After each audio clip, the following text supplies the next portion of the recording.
Vemos más o menos bien al gobierno bien orientado en cuanto a las ideas principales, liberalismo, mercados, atender mucho a los temas sociales, pero regulando los subsidios.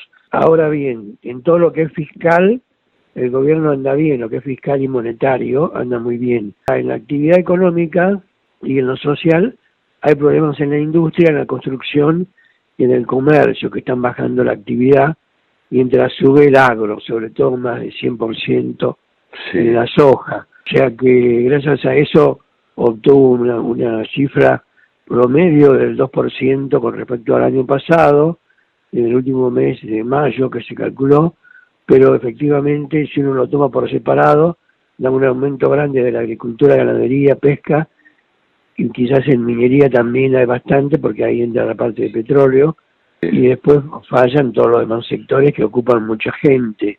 Entonces hay preocupación un poco por los niveles de actividad, ¿no? Ese es un problema que el gobierno no ha enfrentado todavía y no ha dicho mucho al respecto.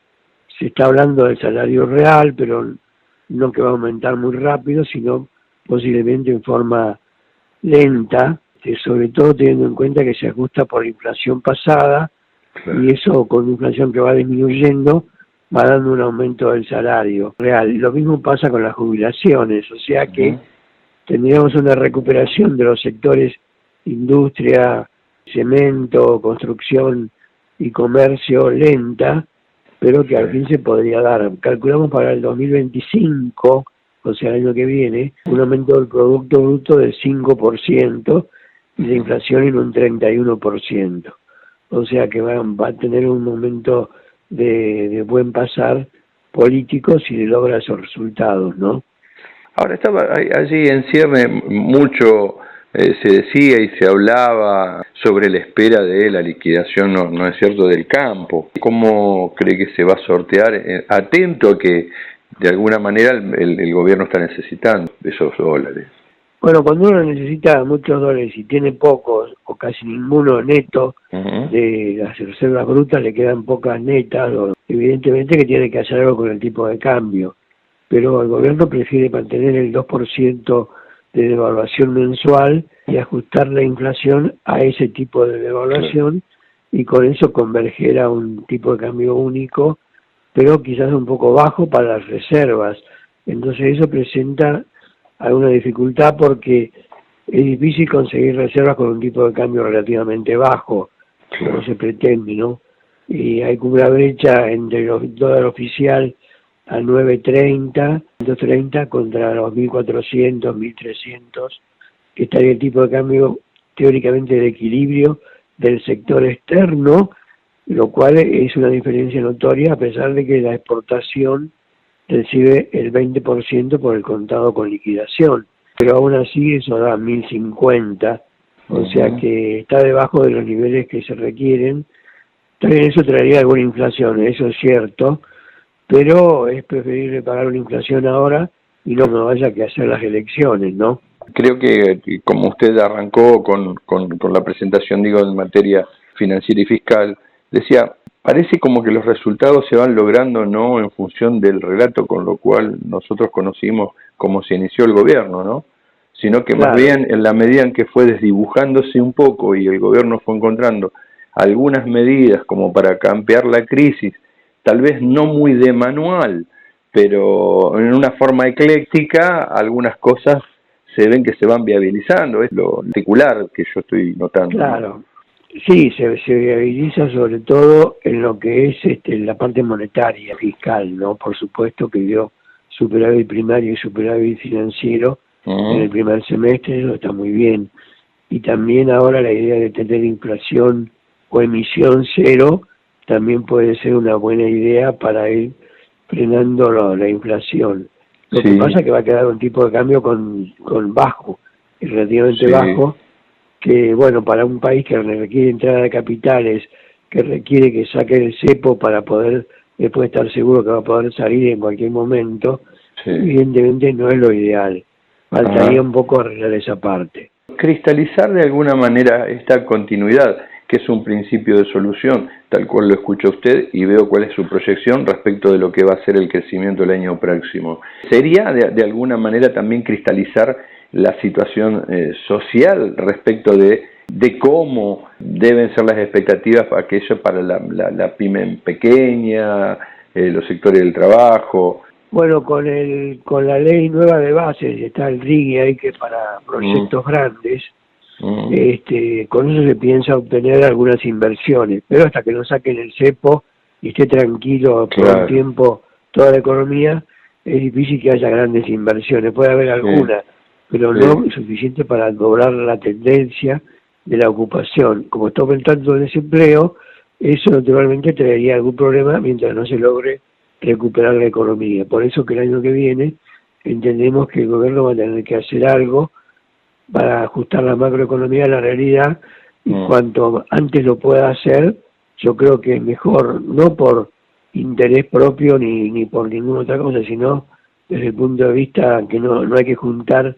ese tipo de decisiones junto con las elecciones, como le pasó a Macri, que tuvo que devaluar justo cuando perdió la elección. Evidentemente no es lo ideal eso. Lo mejor es tomar la experiencia del pasado y aprovecharla ahora que hay tiempo. Yo creo que eso sería muy racional. ¿En qué áreas advierte usted, Orlando, que se podrían dar estas inversiones, ya que son más de 200 y ninguna multinacional hace una inversión de más de $1.000 millones? También una cosa es invertir y después con el tiempo empezar a recuperar esa inversión, con lo cual se aleja un poco en la inversión muy grande, ¿no? La posibilidad de que de un año para el otro se modifique. ¿En qué áreas puede ser las de 200, 300, 500 millones? Yo creo que hay en el área de petróleo, en Vaca Muerta, hay lugar para varios proyectos que están por hacerse y que podrían ser, digamos, interesantes como primera medida, y el proyecto inclusive que se discute con la provincia de Buenos Aires de si va a aceptar o no el RIGI dentro de la provincia, lo cual me parece una locura tener que discutir eso, porque es para inversiones, es para mejorar la provincia. Pues se quiere poner en tierra, en Río Negro, la planta, a lo mejor no sé lo que irá a pasar ahí, no tengo una idea muy exacta, pero me parece que ahí van a aparecer los proyectos, y va a haber más de uno, yo creo, de todos esos, pero no sé si lo suficiente masivo como para cambiar la tendencia del desempleo que hay ahora en la construcción. Quizás haya alguna tendencia a mejorarla, pero no sé si va a cambiar sustancialmente la tendencia, ¿no? Los trabajadores, respecto de su cotidianidad, tendrían que de alguna manera pensar en que la foto queda congelada hasta como se viene llevando hoy. No, yo creo que tienen que pensar en inversiones y en una salida de la parte de inversión bruta interna fija que nosotros en el estudio llevamos todos los meses, vamos llevando la ley, la cantidad de inversiones que hay respecto al producto, y el problema corriente, eso no cubre, prácticamente no cubre mayormente la amortización, o sea, está más o menos a nivel de las amortizaciones, quiere decir que el capital instalado del país no aumenta, por lo tanto es difícil crecer. Ahora hay un poco de desempleo y un poco de falta de capacidad ociosa utilizada, eso puede dar un crecimiento, pero después se requeriría inversiones para tener un capital mayor y una productividad del trabajador más fuerte. Por ejemplo, en cuanto al trabajador, y medimos la productividad por la cantidad de producto bruto dividido a la gente que trabaja, haciendo base en 1970 igual a 100, ahora en Estados Unidos están en $133.000 por persona ocupada en cuanto al producto bruto por persona. Y en Argentina estamos en 33.000, o sea que estamos 5 veces más abajo que ellos, y eso es lo que gana una persona que recién se recibe, 5 veces más en Estados Unidos que acá, porque las condiciones generales son mejores. Evidentemente que eso es un punto importante en un programa económico que quiere hacer de crecimiento, como el que dice que tiene Milei. Saben que él tiene que enfocar algunas cosas, como a mí me tocó en el 89 cuando tuve que enfrentar la hiperinflación y el ministro Roig murió en esos días, Sí. y tuve que hacerme yo solo frente a cargo a un problema serio. Hicimos, digamos, empezando por cualquier lado, y teníamos un programa de 150 medidas que se fue ejecutando en el tiempo, aunque después no se concretó del todo, pero se concretó una parte, ¿no? Se entiende. Para aquellos que estamos mirando el costo de los productos en el súper, algunas ropas o algún electrodoméstico, ¿cómo lo va a tratar la inflación? Bueno, yo creo que esas cosas tienen que mejorar solo con la productividad, que es la que muestra el salario real y cómo compite la economía con el mundo entero. Es fundamental tener un tipo de productividad parecida a la que tiene Estados Unidos, o por lo menos similar, como hemos tenido en el pasado. Ahora hemos perdido posiciones respecto de ese benchmarking, pero no tanto así Brasil, que mantiene su relación con respecto a Estados Unidos más o menos bien, pero Argentina no consigue mantener la productividad por trabajador ocupado en forma clara con respecto a los países que están creciendo. De ahí viene el problema, no solamente cuestión del liberalismo o de una política económica que se tiene que hacer eso, sino también calcular de qué forma uno podía controlar la productividad, porque la productividad es lo que da el salario real, lo que permite el aumento del salario real, y lo que permite el consumo, y lo que permite la expansión del país. Y el que el país vuelva a ser uno de los más poderosos depende en una medida de que toda la macroeconomía esté bien, pero que la productividad también esté bien. ¿El mercado interno? El mercado interno, bueno, es chico comparado con lo que es el mundo, que son 8.000 millones de personas. Nosotros tenemos 47 millones de personas.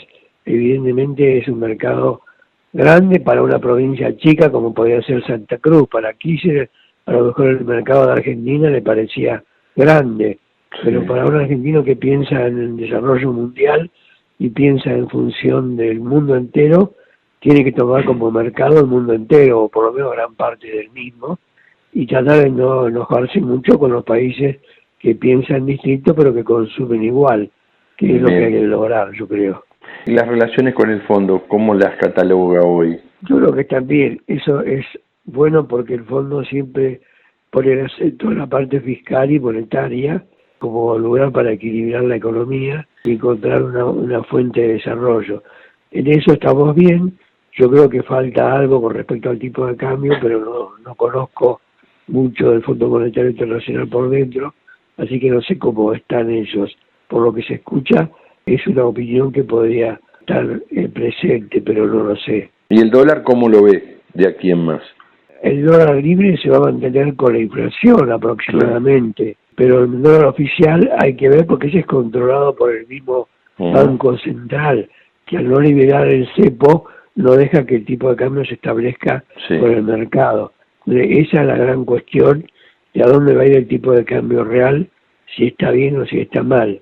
Nosotros para eso calculamos la paridad teórica de equilibrio del sector externo, que está más o menos como el tipo de cambio libre, ¿no? Está aproximadamente ahí.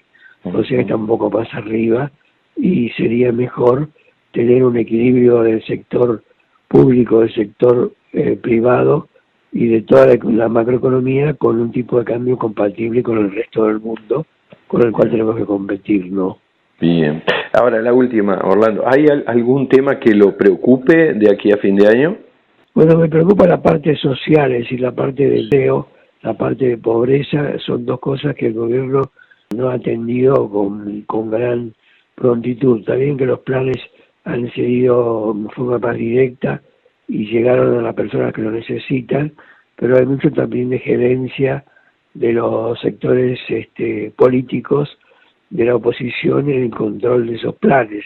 Evidentemente que el tema social, hasta cuánto resiste una recesión fuerte, eso es lo que no sabemos. Nosotros calculamos una recesión para este año 2024 de 4%, que es bastante alta, pero no es tan alta, y con una recuperación pronta en el 2025, que es equivalente un poquito más quizás que la del mismo año, porque va a haber mejores condiciones macroeconómicas, menor inflación, etcétera, y yo creo que con eso estaríamos saldando las deudas, por lo menos para intentar una buena elección política en el 2025, ¿no? Sí, claro. Por lo pronto usted no ve que la paz social se pueda alterar. No lo sé, eso es un tema que depende muchas veces de la posición que toman las personas y cómo están a favor del gobierno.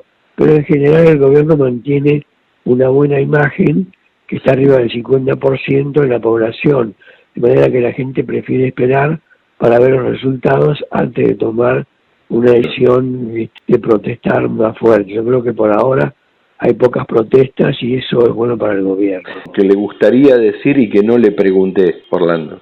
Bueno, básicamente yo creo que el gobierno está bastante bien, actúa un poco fuerte en materia de los que opinan algo distinto, Sí. pero yo creo que tendría que ir conciliando las posiciones con todos los sectores, porque este es un gobierno que básicamente trata de representar a toda la Argentina y tiene distintas posiciones, por lo tanto debería conciliar un poco más con los que por ahí dicen algo distinto, y a veces pueden tener o no razón, pero es mejor ir conciliando, chequeando los dos con la realidad. Después, ¿qué decir?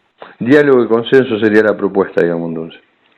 Sí, yo creo que es mejor un consenso que una posición tan firme propia, porque eso ahuyenta a muchos que lo pueden, digamos, ayudar en el crecimiento económico del año que viene, que es fundamental para ganar las elecciones, ¿no?